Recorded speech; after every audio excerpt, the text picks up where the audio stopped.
El presente video representa los tres experimentos de laboratorio 2 que hemos realizado en el curso de Fundamentos de Electricidad y Magnetismo. Somos el grupo 26, teoría 2. Paula Mendoza, el que le habla.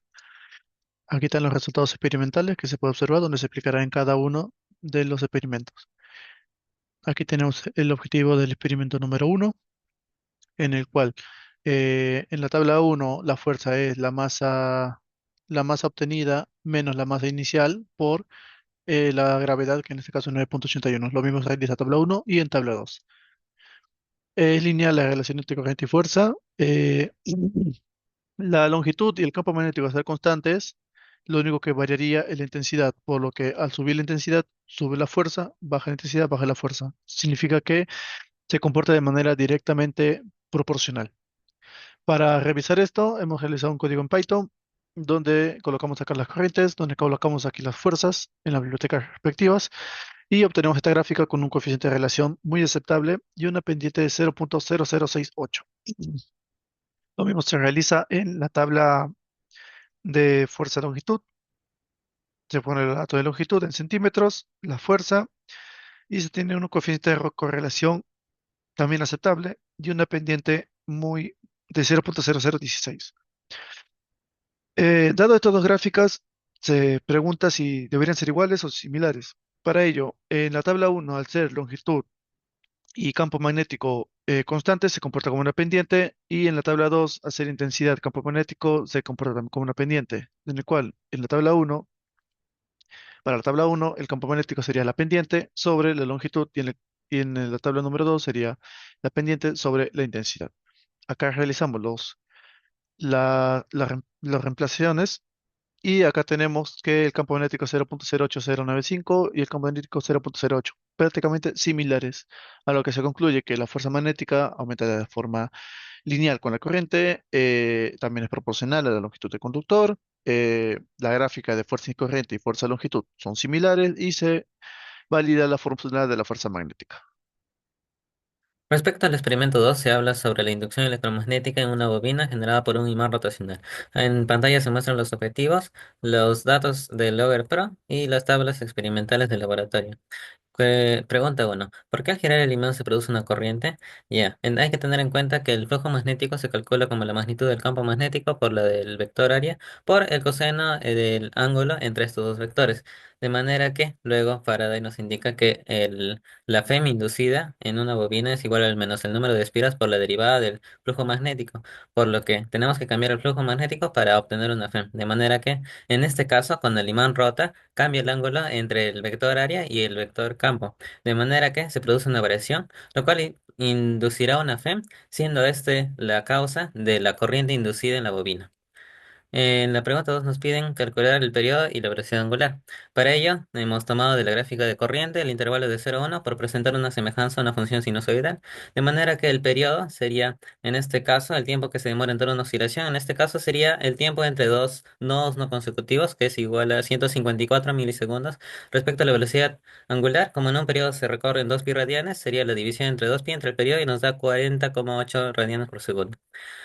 Ahora, con respecto a la pregunta 3, nos piden aproximar el valor de la corriente pico, teniendo en cuenta que el flujo magnético es el que se muestra en pantalla, de manera que por la ley de Faraday sabemos que la Fm inducida es el menos el número de espiras por la derivada del flujo magnético, de manera que al derivar la expresión de arriba tenemos la Fm inducida, de manera que la magnitud de la corriente inducida sería igual a este expresión entre la resistencia, de manera que obtenemos así las corrientes máximas y la corriente mínima, siendo la diferencia entre ellos dos el signo. Ahora, con los datos experimentales se calcula el campo magnético pico, y con este dato ya tenemos todas las variables para reemplazarlo, de manera que nos sale una corriente pico de 4,26 miliamperios, mientras que la experimental es de 5,16 miliamperios, de manera que hay una diferencia de 0,9 miliamperios, lo cual se podría explicar debido a los ciertos desajustes que se pudieron dar en el experimento, como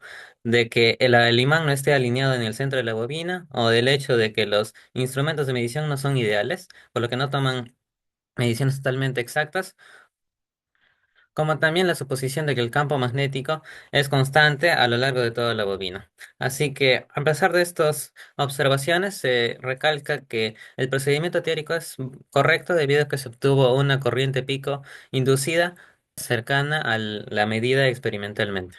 A 4 se nos pide hallar la función de la corriente dado que el flujo magnético es igual al campo magnético experimental como función discreta por el área. Para esto se crea un código de Python con la ayuda de ChatGPT. En este caso, se sube en primer lugar los archivos TXT obtenidos de laboratorios, se lee y se convierte en un data frame para luego pasar los datos de que estaban en militeslas a teslas y luego se toma el intervalo de tiempo de 0 a 1 segundo como se había trabajado anteriormente y se crea la gráfica del campo experimental con el tiempo. Ahora para el ajuste de curvas se importa la función de curve fit, luego se crea el modelo del que se va a ajustar y se sacan los valores del campo magnético para luego establecer los parámetros iniciales que van a entrar al modelo, luego se aplica la función y así se obtienen los parámetros óptimos de manera que se crea la gráfica entre el campo magnético experimental con la dada del ajuste de curva de manera que se observa una semejanza clara. Posteriormente se imprimen los parámetros optimizados de manera que si los reemplazamos obtenemos el valor del campo magnético producto del ajuste de curva. Ahora, para calcular la corriente necesitamos a la FEM y por eso nos vamos a ayudar de la ley de Faraday, de manera que la corriente sería igual a la FEM entre la resistencia y así se obtiene la siguiente expresión. Ahora, después de reemplazar los cálculos de las tablas junto con los obtenidos del ajuste de curva, se obtiene que la expresión final es la corriente en función del tiempo solicitado. Para las gráficas definimos a los parámetros del problema, luego se define la derivada del campo magnético y con la ley de Faraday se calculan los datos de las corrientes, en este caso del ajuste de curva, y se grafican los dos y vemos que hay una clara correspondencia entre los dos.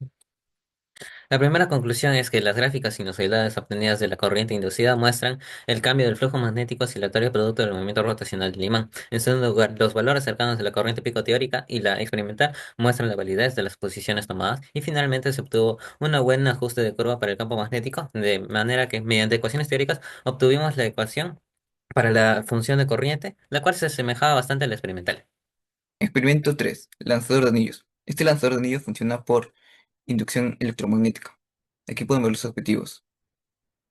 Aquí pueden ver los datos que hemos obtenido del experimento.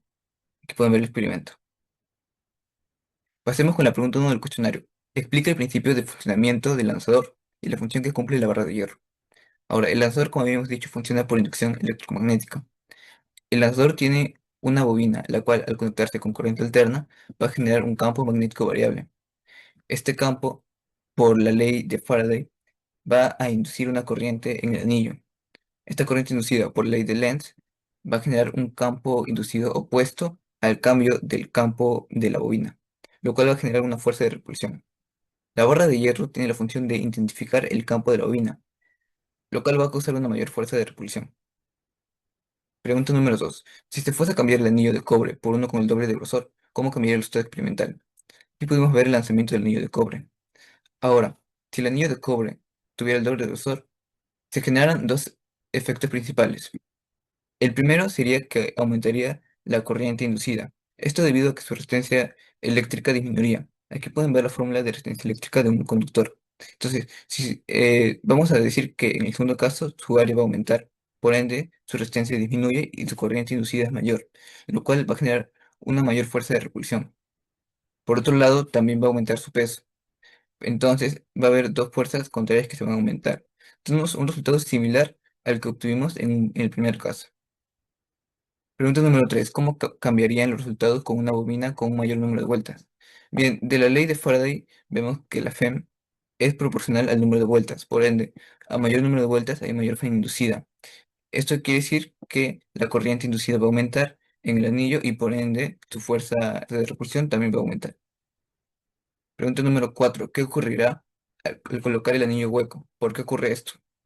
Como vemos, al colocar el anillo hueco no se mueve. Es debido a que, como el anillo está hueco, la corriente inducida no puede circular por él, porque para que la corriente inducida pueda generarse necesita que haya un circuito cerrado. Entonces, al no haber corriente inducida, no va a haber una fuerza de repulsión. Conclusiones del experimento. Bueno, aquí podemos ver que el lanzador de anillos demuestra el fenómeno de inducción electromagnética, se cumple la ley de Faraday y la ley de Lenz, y vemos que existen diferentes factores y parámetros que van a determinar el impulso del anillo.